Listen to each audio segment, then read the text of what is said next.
It's what bonds us together, pushes us to keep finding solutions, and lets us create something from nothing.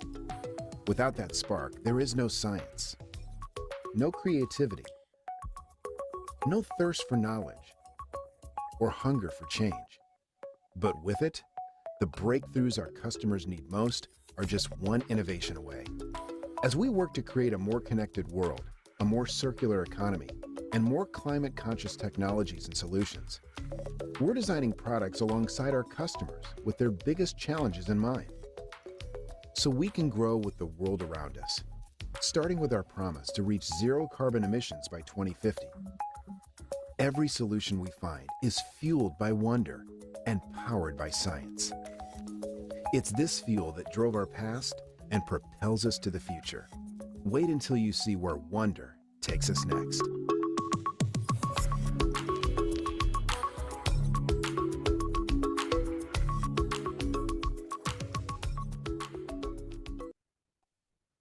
All right. Well, thank you, Dow, for sponsoring today's session. And today we're going to be going over the three different things that I think each person needs to know in order to grow. And today we're going to focus a little bit more on the growth area. And what I think most people don't understand is that there is actually a formula to grow. And I know a lot of times we think we understand how to grow. We think based upon how we learn things in school that we're able to grow. And what you find in today's workshop is it's a little bit of a myth. What I mean by that is we can't carry over the same things that maybe we did in university or in the classroom to complete this whole cycle of actual growth. What I'd like to maybe analogize that to is you know the things that you have to do your work. I talked about in our first session that you may have the hard skills to be able to put those talents to work, but your actual ability to be able to use those skills are the soft skills that you need to implement it in a way that your company wants you to do so. So for a lot of you that work for your business or your company, sometimes you may find like if you work for one company and then you work for another company, you'll see that how they want you to take what you know is going to be different. So you're going to have to grow again. And we'll kind of go through those 4 stages of development as well. Just for a background, again, my history of the past 10 years has been being an executive coach, working with people not only from the executive ranks, VPs and above. I do a lot of work with McKinsey and Company as their faculty to train their executives in their programs. But I've also have my own business that I've been doing for the past, it's been over 12 years of just helping other people to become better at their work and achieve their career goals, right? It's more than just being able to do your work, but it's how do you achieve your career goals through that work. And before that, I was an executive at an energy company that I helped build. And the secrets to my success of not only building that business, but the secrets of success of how I've been able to grow my career really hinges upon not only last week's session on number 1 on what to know for your own career and identifying that, hey, there might be some deficiencies and challenges that I'm having in it being effective in growing my career, being able to identify these and actually put them into a growth state. Now I want to talk about like, what does it look like to actually grow? And so as you go through these sessions, I'm going to share with you this 4-stage development pathway that really helps you to understand how is it that people move from not knowing something that you don't know, which is phenomenal in itself, to becoming someone that is not aware of what you don't know how to do, to learning how to be able to do this, and then next becoming a master of it and actually leading other people to do that as well. And you'll understand there's this informative learning process. There's a training process that's going to take place, as well as some coaching and mentoring that has to happen in the real world for you to be able to serve those different purposes. And so I think sometimes you may want to consider like, what are those cultural boundaries that you might have had? Maybe how you were raised, maybe like where your parents were raised and how that get passed down to you that may differ from these stages in what you do. And I'll share some of the things in my own life where that might have also taken place and where I hit my stall at about 8 years into my career, where I just felt like I could not get promoted. I could not move forward in my career and realized that the real reason why I wasn't able to do that was because I was trying to do things my way, the way my parents taught me, and I was trying to do that in my workplace was not the way the company culture was. And so from it, you'll also try to hopefully identify what is the most uncomfortable way of learning for you, maybe which one is the most inconsistent in how you do that. And my hope is that from the session is that you'll find some areas of practice that you can maybe focus a little bit more on. That's going to help you get over this blind spot. It's literally going to be the breakthrough moment for you. That's going to start realizing results where you weren't able to find them before. Over here is the learning objectives of what I just stated. And I think the most important thing that I want you to do is to set realistic expectations of how these leadership competencies are built over time. A lot of people it's funny. I get a lot of people that hire me and say, "Hey, Jim, I'm not getting promoted. Here's what my manager is saying, and I want you to help me to perform these actions so I will get promoted right away." And they'll ask me, "Jim, how long do you think this will take?" And I will let them know this will probably take at least 3 months to 6 months for you to start doing. And if you're really aggressive on it and communicating with your leadership and your manager and your stakeholders, you could probably start seeing results then.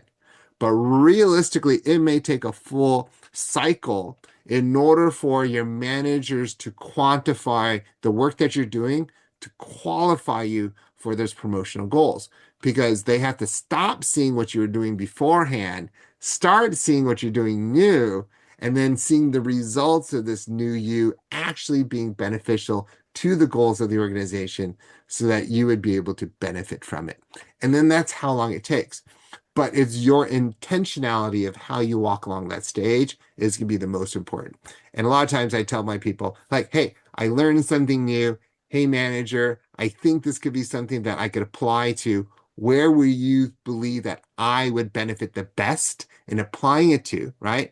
So ask again the person that's going to grade your results, give you your year-end promotion or your year-end feedback. Ask them what they want you to work on so that you can work on what they want you to do so that they would be glad that you worked on what it is. I can't tell you how many times we all over-index on the things that we think we need to work on, and we don't get credit for any of it because it's not something our managers asked us to do. Okay. So again, if you take anything away from our sessions, it's always ask your manager or the people that are in charge of rating you how they're going to rate you, what they think you can work on.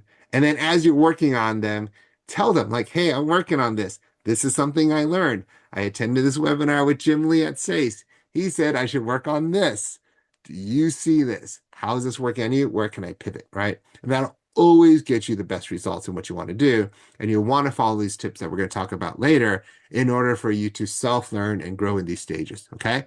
And my hope is after we talk about this, you'll have a better understanding of managing those expectations, and that this webinar will help you to create a little bit of that awareness on what you have to do differently, and that you'll seek some coaching, you'll seek some mentorship, you'll seek something that you can't do this alone.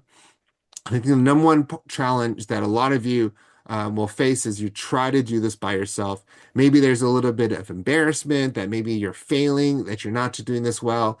Maybe there's some challenge where you feel like, I'm not able to feel comfortable. I don't want to show my weaknesses in front of other people. And so therefore, I'm not communicating with others, or I'm not asking for help. And I think that's the biggest sabotage that you can do. So I'm not asking you to hire a professional, though I think those are always great. But what you'll find is that if you even ask your manager to guide you along this way, and then these steps that we're going to talk about today are going to help you to have that conversation, you'll find better results in what you do. Okay. So the first thing I want you to consider is, in order to learn and do things properly, your first goal is to take information that they're giving you, and instead of trying to do it your way, is learning how to do it their way.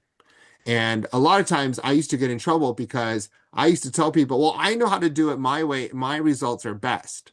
That's fine, but it's not my own company. It's not my own culture, and it's not a lot of what I'm trying to do. What I want to do is what they are trying to build. And so I need to learn to do things their way by imitating it. And once I've proven confidence, once they have trusted how I do things how I can perform it their way, they will then give me more trust to be able to maybe make things better. Because if we don't understand their story by imitating what they do, then we will accidentally innovate without really understanding truly what they're trying to work on and why did they develop a process that has already been in place and been adapted. A quick story I'll share is someone that I've been coaching. He got a new job, so I coached him. He got promoted, and then from it, he was able to continue to move along in his career. And then from it, he was able to get a new job at a new company. And I told him, like, this is something you want to talk a lot about in your interview so that they would want to hire you. And when you start getting hired, it's very important to say, like, hey, I've been working at 10 years here and I know a way to get it done. More than happy to show you, but I would love to see how you do this in your business to make sure that I'm not making assumptions about what I think is best. And I would love to learn in this next 6 months, really observing how you do things. And then I'm more than happy to start, putting my own spin and taking my own thoughts into it. Now, if you want me to do this sooner, more than happy to do so.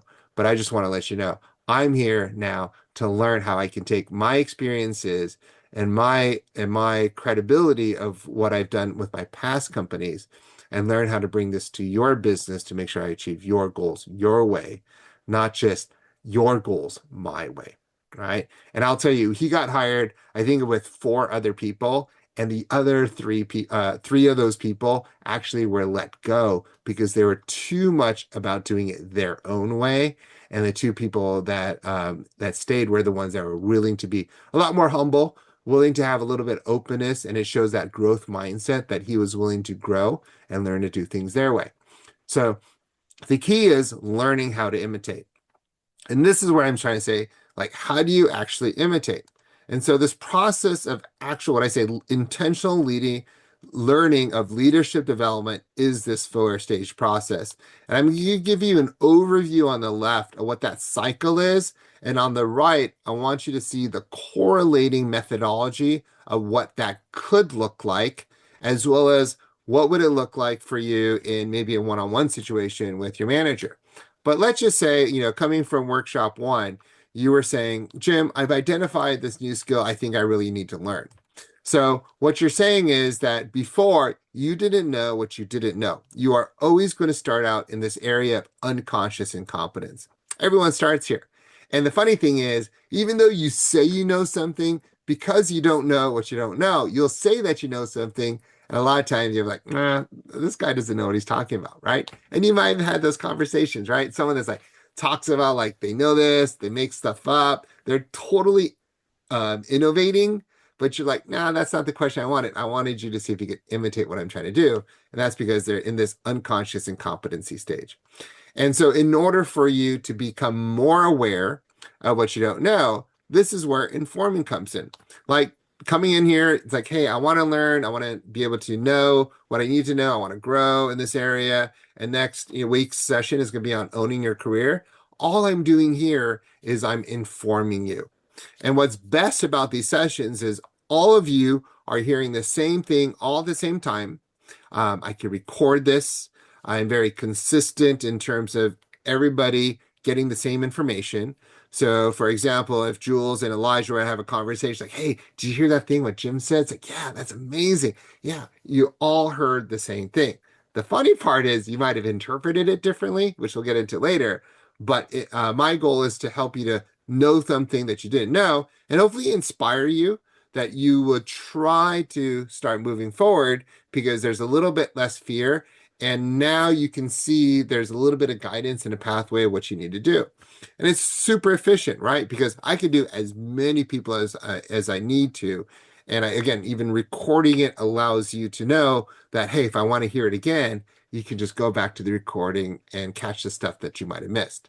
Now, what's important to realize is like if I am leading you and I'm putting you in this direction, that you are in this stage where I'm moving you towards what I call conscious incompetency. I'm moving you to like, wow, Jim, like that's awesome. I had no idea that that is what I need to do, right? You are now conscious of what you are unable to do. And in order to work better in that direction, what I need to do is do some training, right? Hey, I told you some stuff. I gave you some information. There's some facts, there's some tips, there's some directions that I'm giving you. Now that you know that, were you able to focus? Were you able to connect with the information? Were you able to find ways to prospect of how you can apply this? And this is where I'm saying, like, hopefully you guys are all focusing, even though you're off camera. But if you're on camera, your ability to train the material is like 12 times higher because I have your focused attention. And then it allows you to connect with the material, connect with the instructor, make sure you're finding applications of prospecting of where to apply it. And in order for me to do that, that number starts to get smaller, right? More complicated, might have to be 13. If 13 of you are here and you're all 100% engaging, you're asking me questions, probably the limit of how many people I could have. But, if you're all camera off, you're not engaging as much, I could probably go up to 70 because I can watch all 70 in this classroom and start answering questions. I could monitor the chat box. If you have any questions, again, you could put that in the chat box. But my ability to train you is probably limited here. I am, again, trying to help you to be aware of what you know and you don't know. And so for each one of you, that's why I also send you a worksheet. The worksheet's goal is to, as you're watching this video again, is to become more aware of more things that you might have missed the first time and where you were unconsciously incompetent, but help you to focus on the things that I wanted you to learn. And I'm testing you to see how competent are you or incompetent in this, but ultimately your goal is incompetency. Now, and what this little meter is to show you that, hey, I'm measuring more inspiration and effectiveness as I'm up here, but my ability to actually transform you and help you to get to achieve your goals through relational access really happens with less and less people. So informing and training, I say it's more on this upper end, it's more inspirational, it's more efficient. But the reality is it's going to be less transformational and it's less relational because just the number of people that we have. And you have not had a chance to put this information and apply it into action to test. You can test whether or not you understood me, but you can't test whether or not this is going to work for you because you know actually how to put that in action. And I'm pausing here because I think it's really important for you to realize any webinar you attend, even the conference, our STEM Connect is happening later on this fall. I'm going to, as a learning professional, do my best to get you as much of this as possible at STEM Connect. And in fact, because you're in a classroom and you'll be there and you have an opportunity to focus more, you'll connect more and ask questions, you'll get a lot more training. In fact, this next stage, I'm going to work really hard to do a little bit more, I'd say the coaching aspect of it, but I can't validate whether or not by you attending, you are actually competent in this or how incompetent you still are in this skill. So at best, until you actually dive into the next stage, what I say is coaching, it's putting you into this area of what I call the pit of despair. Until you get into this pit of despair, I can't validate whether or not you're actually competent or not competent. Now, this pit of despair, it sounds very ominous and scary, but what's important to realize is you can't avoid it, but you can minimize how much time that you have. And this pit of despair is sometimes it's for you, the fear of failure. I often see it's the fear of failure, meaning like, okay, Jim, now I understand why I was having so much difficulty. It was the unconscious competence before, but now that I understand it, now I think I know what to do. I have all the instructions. It's laid out in front of me. I've listened to you over and over again. I've done all your worksheets. And now, like, I am ready to do this. My question is, how many of you are actually going to do this? Your ability to actually go from incompetency to competency really is your ability to navigate through this pit of despair. Now, how do you minimize this is some coaching. Now, this coaching could be through professional coaches like myself or any of the trainers that we have at SASE. But it's really also going to be your ability to maybe ask questions to the person that you're working with, that you're delivering to. That's why I said, like, asking your manager is a great way to get better depth, to collaborate, to make sure that, oh, as I'm doing this, am I doing this properly? And holding you accountable that if you have goals or you set yourself things that you're going to try to do, that you're actually going to do this. Now, my ability to coach multiple people, depending on the complexity and the depth of what I do, is usually in group coaching. I think is always the best, because in group coaching, you could also hear from one another all the experiences you have. So as Robin is trying a new leadership skill set that we're trying to develop, we talked about growth mindset in session one. We can say, hey, Robin, how was that in growth mindset? She's like, oh my gosh, it was great. It was awesome. And then Maxwell's like, wait, what do you mean it was awesome? Like, I tried it and nothing worked. Then Aaron can also share. I was like, oh yeah, I did this and I had some difficulty too, but then I was able to like make some changes here. Maybe Maxwell, you could do that as well. And then you can get the same results that Robin was having. It's like, oh my gosh, that's so true, right? So having the conversation with everybody else kind of helps you to maybe collaborate and triangulate where your growth opportunities are. Because I will tell you, a lot of times when I do one-on-one, and it's usually with the unhealthier people that I coach and I work with, which is a whole nother topic to discuss.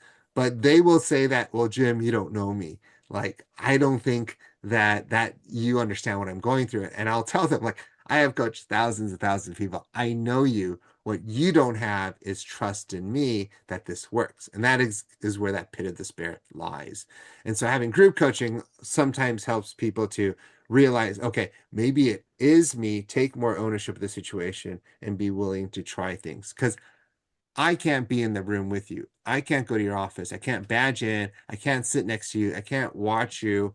And then in front of your manager, try to be that intermediary. That's something that you have to be able to do.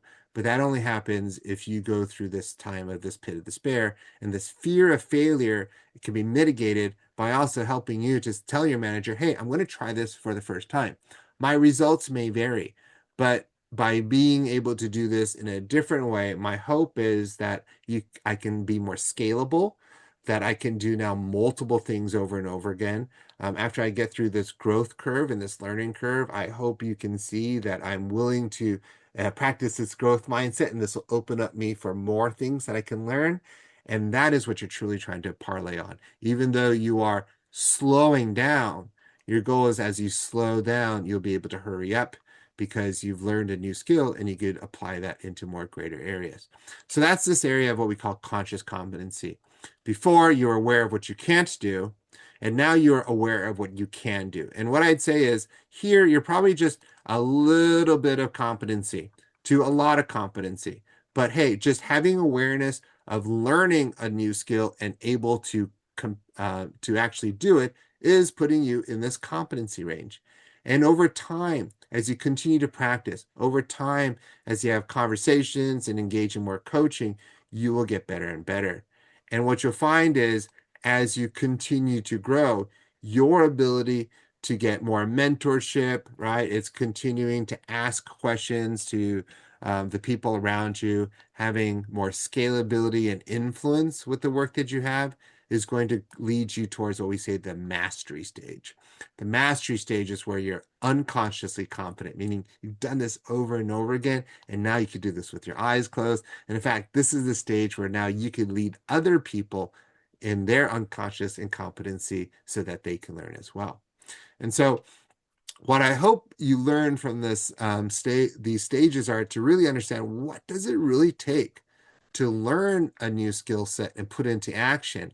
And then from this, I'm curious for each one of you, which of these stages are you lacking the most? So for those of you, hopefully you're all, still listening in. I'd love for you to, in the chat box, let me know which of these 4 stages Do you feel like you tend to not do enough? Or you could also share it's because you didn't know that you didn't know that these were the four stages that you need. So go ahead in the chat box. Was it one? Stage one that you didn't realize is there's this unconscious incompetence stage. Is it stage two, this conscious incompetency, meaning that you really got to take a lot of training? Or is it three? Hey, I really need this coaching stage. Like I sometimes get stuck here a lot where I'm in this pit of despair. The fear of failure tends to prevent me from moving forward and trying new things. Or is it this last stage of continually having somebody to mentor you on a specific skill so you can get better and better and better? Cool. Thank you. So it seems like two of you has said that this conscious competency stage is something that was really new, eye-opening, something that you need to do. And then for stage one, one of you talked about the unconscious incompetence stage. It's like, yeah, there's this area that you don't even know what you don't know. And this is a stage where it really takes a lot of patience for you to sometimes take the time to learn, to listen. And it's almost like this stage of what I say, like this um, compare the two pictures, what's different from each other is really taking the time to observe and learn that versus just trying to go at it and just try everything on your own. And that's where it says, like, for a lot of you that learn something and I'm just going to learn and do it, this is where that danger zone is. You can succeed, but what's important to realize is you may actually do a lot more harm. And actually, by accidentally innovating, can put you more into this pit of despair because you're scared to do things again over and over again. Cool. Oh, great questions. Robin's asking about like not knowing which way to lean more into versus one and two, which way to go. And I think for you, it may be is giving yourselves opportunity to grow. So I'm going to take this picture and this next diagram may help you to understand what I'm trying to say and how you do this. So if I am your manager or you are learning from someone else, that is the I and you are you. So in this first stage, you want somebody else to do it and you want to watch. So Robin, hopefully this will help you. Like in stage one, is it's always going to be you watching and taking notes. Like, oh my gosh, let me take notes. A lot of you are probably even just taking notes now, right? Stage two is I do and you help. So Robin, what can you help on? A lot of times we may do this thing where someone shows us how to do something and now, why don't you try? What may be better is when I'm teaching, I tell people, like, let me do this, but I'm going to stop along the way and I want you to complete the sentence, or I want you to, like, tell me what you think would be next in this stage. And if you look at my worksheets, there's always these fill in the blanks. That's what this is trying to replicate. Not only what you know, but like, hey, what do you think the next step is? Like, how are you helping in what you do? Now, in this third stage of conscious competency is like, okay, I want you to do this, but I'm right next to you. I'm going to prevent you from making maybe some drastic mistakes. I may make you make some mistakes to learn about those mistakes, but it's really getting over this stage of this fear of failure. I have to allow you to make safe mistakes to get you over that fear of failure. And so those are some of the things I want you to be more aware of. Aaron, you asked a question, you have your hand up. Do you want to just ask it? Yeah, what stage is unconscious incompetence? And is Yeah. it because of like lack of exposure, like you just don't know what you don't know because you don't have exposure or training? Yes, 100%. So this is stage one. I would say this is this area of you don't know what you don't know, which is really different. It's dangerous because this is a good stage of where you need to just listen because what happens is a lot of times people will interject what they think they do, and this is what I call it. Sometimes it's unconscious incompetency, like they're talking out of their butt. Is some of the times the terms you ever see that? Like people just make stuff up. I'm like, what are you talking about? That's not true. That is unconscious incompetency. If I were to give them benefit of doubt, they're not trying to do that. They just don't know that they don't know what they're talking about, and so that's the unconscious incompetency. And it could be a lack of exposure, um, because they had a really like small, finite thing. Like if they only worked for one company, sometimes it could be like they only know how to do things a certain way. But it also could be a little bit of this arrogance. I would say some people could be just naturally more arrogant where they feel like they know everything. And so therefore they just kind of spew ignorance is what I tell people. And that's very dangerous a lot of times. If you ever heard of this thing called the Dunning-Kruger effect, and the Dunning-Kruger effect really is realizing that you don't know what you don't know. And the more you know something, the funny thing is, this is the Dunning-Kruger effect happening. Like, oh my gosh, the more I learn about this, the more I practice this, I realize there is so much to grow. And in fact, that's what this is also trying to tell you is like, that you can never know or learn enough. And this is why the more you know, the more you start realizing you don't know. And this opportunity to continue to grow is always available there for you. So I think it's phenomenal. And it kind of explains this impact that you have. And what I wanted to do is kind of go through like help you to identify, which of these stages you had the most amount of trouble. And maybe this could also help you to understand like what is it that you're struggling through. And again, this isn't necessarily anything I want you to feel ashamed about because everybody struggles with certain ones and it really is wired to your personality. And the personality is that some people are really good at thinking more conceptual. And so they can take thoughts and ideas and they can run with it. And this is where it could be a little dangerous because those people tend to take information and run to innovation without doing the imitation phase. Now, some of you are really good at taking information and wanting to be very precise about it, where you're really good at doing the imitation part, but you could over hypothesize these fringe case scenarios where it may be where you're too scared to act and then you get stuck in this pit of despair as well. So the first person, I would say if you're really naturally conceptual, you're great at taking ideas and running with it, you'll take information and go to innovation. Well, you made a lot of mistakes and that's where you start falling into this pit of despair again, right? And then there's those people that are taking information and they really want to imitate, but they're too scared of making a mistake. So then they fall into this pit of despair. And that is why like coaching is so important, that someone's going to navigate you through this stage of really working out and becoming aware of how good you are at something or how not good you are at something. So this becoming conscious of that incompetency. And it's really going to help happen by you trying to do things, by you helping. And it's going to help you to walk through this little space here, this pit of despair, so that now you are aware of what you can do really well, and you're focusing on growing that. You're also aware of what you can't do, but you have a lot more confidence in working on that because you got over this stage of pit of despair. And this is the part that, like, I would say if you have a manager, again, you hire a coach, this is really what you're paying good money for, or this is what you want to develop trust with your manager on, because I'm sure your manager's seen a lot of times people take things and do it the wrong way. But if you can, I would say, manage up a little bit and ask them to give you some time to see previous examples, or you can submit a lot of times when I do reports and I do some work for other people, I'll say like, hey, here's where I'm going with my solution. Here's my report of what I think.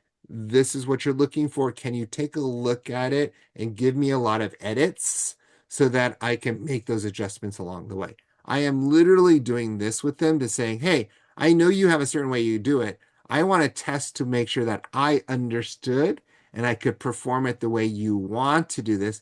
So I'm going to give myself some buffer space and not wait till the deadline to turn this in, but maybe in a day or two, I'm going to try something and see if I'm on the right pathway of what you're looking for so that we can make sure that I give you what you want. Could you take a look at it and give me some feedback? That's scary, right? You're asking for critique. You're actually trying to do this faster and sooner, and you're literally telling them I'm going to make mistakes, but it is what is also going to help you get away from this pit of despair. And so once you submit this trial, this example, and make sure that it's done the way you want it to, that's when you can have a lot more confidence to say, oh, thanks for the feedback. That's so helpful. I now know what I did wrong. Now I know what I can do better. I'm going to incorporate those in my next version. And from this, I want to continue to work on this. And let me submit to you, if you wanted to, maybe another version of this for you to take a look. So I'd say like, hey, here's my preliminary, and here's my like beta that I want to submit to you. And that's this like purple line right here. It's like my beta, meaning it's conscious competency. I'm doing this. I need you to help me along this, but I'm pretty much feeling like I'm pretty good at this. And then you're going to validate if this is the final version that you want me to spend extra time on, like really fine tune and true things up. That is what I'm looking for. And again, you don't have to do this every single time. It seems exhausting, but if you're learning something new or you're trying something new for the first time, you always want to do this with somebody. And maybe a form of this with different people that you work with. That way you're syncing up and you're managing expectations. The biggest outcome from this I want you to consider is trust. You're building trust. Not only are they trusting you, because you're giving them time to see your development, you're giving them time to see, like, you're not catching them last minute off guard on the due date, submitting something that's totally not what they wanted. But you're also learning to trust them so that you know what you can do and can't do, and you'll be hopefully more ambitious after this phase to continue to try things that you didn't do before, because they also know that you're trying to grow, and then your goal is to continue to provide the best outcome and allow yourself to fully showcase all of the skills that you have so you could be more useful to the business in itself, right? What I was mentioning earlier is very dangerous, and what I see happen a lot of times is where they show you something. It's like, hey, take a look, Liz. I want you to do this, and if you have any questions, like let me know. And then they're like, hey, let me tell you what you want to do. Let me show you how to do it. They don't even go through this whole stage. And then they go, all right, Liz, I'm at my desk. Let me know if what I showed you doesn't make sense. If you have any questions. And Liz is sitting there at her keyboard, like, what did this person say? Like, I think I got it, but why does the screen look different? Or it's not coming out the way it did. And man, it looks so easy. I don't know if I want to go to bother my manager now because I don't want to look like an idiot. And you're staring at that for like an hour. And then maybe your manager comes by and is like, hey Liz, how's it going so far? And you're like, man, I don't know what to tell you, but I don't know if I got this right. And I feel really stupid, right? And the problem is, like, they expect you to go from here to here. And you didn't manage up to say, like, hey, I think that looks simple, but I want to test my understanding. Do you mind doing it one more time and maybe I can guess what the next step is? Or can I try this and with you next to me, and like maybe you could help me to catch the things I didn't catch beforehand? Those are the things that you really want to manage up on, because remember, they are unconsciously competent, right? They're at this stage. They can do this with their eyes closed. They know everything about it and you don't. But you are in this unconscious incompetence stage. Like, you don't even know what you don't know. You don't even know what you learn, and you don't even know how to do this. And it's a bold move that a lot of managers that don't have the patience to take the time to train, the patience, or even the self-awareness of what other people need to help you to succeed. And this is where they leave you in what they call this pit of despair. And if I were to flush out, like, what is it that I'm saying that you really need in this pit of despair is it's a plan. It's a learning plan. Make sure that you understand, like, hey, when are we meeting regularly? It's called formal. Maybe you have formal one-on-ones with your manager. But when you need some help, can you clarify what is acceptable informal ways of connecting? Can I ping you on a messenger app? Can I text you on the phone? Do you mind if I come by your office if I have some questions? Like, can I have both? You want to make sure you have both. 50% of the population likes to have formal, 50% of the population wants informal. But if you don't have both, meaning, like, let's say you don't have formal, then what happens is there's no accountability and measuring to make sure that you're at the right process and stage along the way. Vision is part of that. You got to have short term and long term, meaning, like, hey, over time, what am I going to learn from this process if I were to start doing things that you want, if I were to learn this application, let's say. Short term is saying, okay, what are you expecting from me today, right? Because after you become competent in it, they're going to expect you to continue to be able to do this. Understand where that goalpost is. But along the way, what are the short-term goals that they're going to have to make sure that you're successful? And then lastly is you want to make sure that you want to ask them, what are you doing right? So you can continue to focus on the things that you should be focusing on. You don't want to accidentally focus on the things that you don't want to do. So if you get a lot of critique that says like, don't do this, don't do that. Oh, okay, I don't want you to do this. You want to say, okay, that's great, but I don't want to focus on the things that you don't want me to do because I'm not going to do them. I want you to tell me what to focus on so I can continue to work on there. And that's where these three elements are going to be very key. And I would say before you start on that journey, to always ask, okay, what are your short-term and your long-term goals for me? How can I engage with you when I have questions so that I can successfully get through this whole cycle of what I do? Aaron. I think I identified I was in, I guess, what is it? Whatever stage, level one, unconscious incompetence for a while. I Uh-huh. feel like now that in my career, like, gosh, maybe like 12 years now, I find that a lot of really senior people, whether it was like a former business partner and co-founder, or like really senior people who want to be clients, if I'm investing in them, etc. I find that they actually are more unconsciously incompetent than myself, but they insist they know everything. Like, Yeah. hey, did you not know that casting this one person into a film will be a $5 million budget? Hey, did you not know that you actually need to learn how to make money utilizing technology that's paired with IP in this way to be ramen profitable rather than just raising money? Hey, did you know? So what I find myself saying, and I don't want to say this to play like devil's advocate, but it's the opposite for me versus like if you are at a bigger company and you're trying to climb the corporate ladder, but not making it because you don't have that knowledge.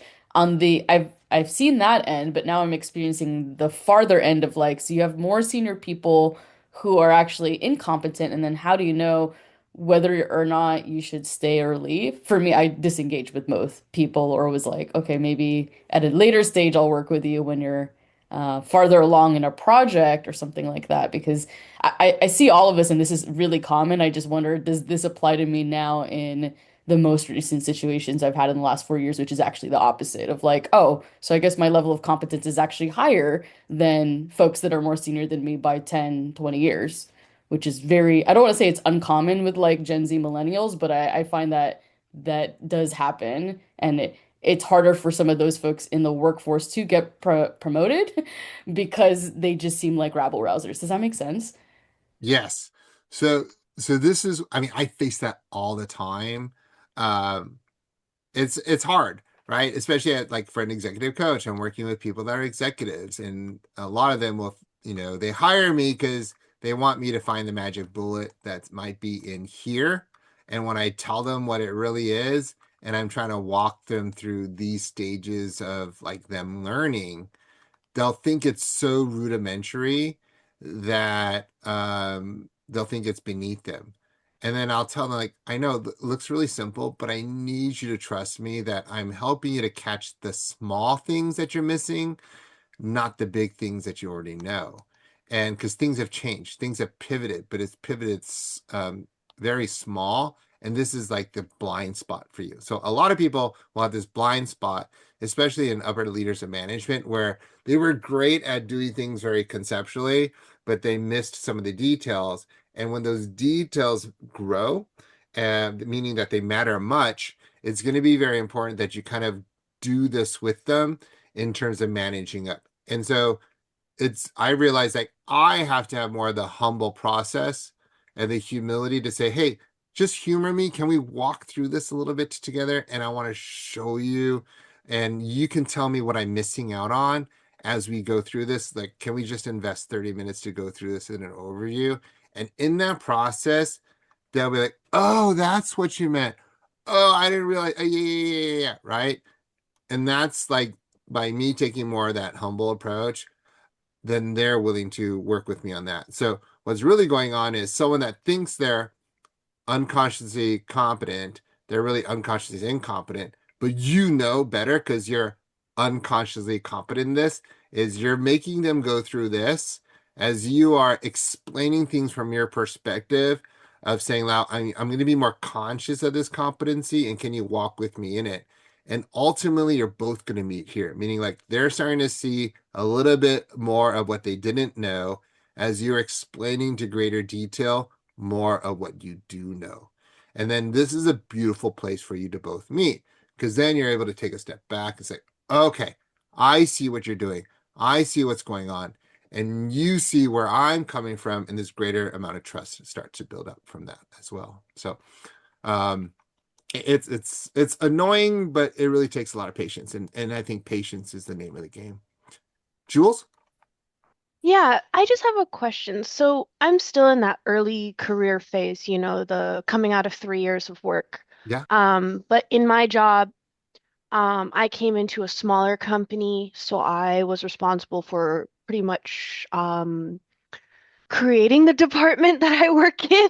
Okay. Yeah. So I'm in a unique situation where I went through the phase of getting hired unconsciously incompetent. I went through the conscious incompetent of like, okay, I don't know anything, I need to learn.